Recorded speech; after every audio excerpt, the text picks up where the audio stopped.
Hello po guys. Yan po, naglalagay po tayo ng basang face towel sa ulo.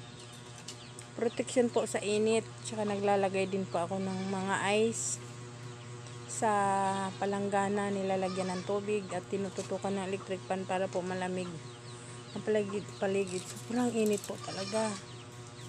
Sobrang init po. Ang panahon, mag-iingat po ang lahat. Mag-iingat. Mga bata, huwag po kayong magbilad sa araw. Sobrang init po talaga.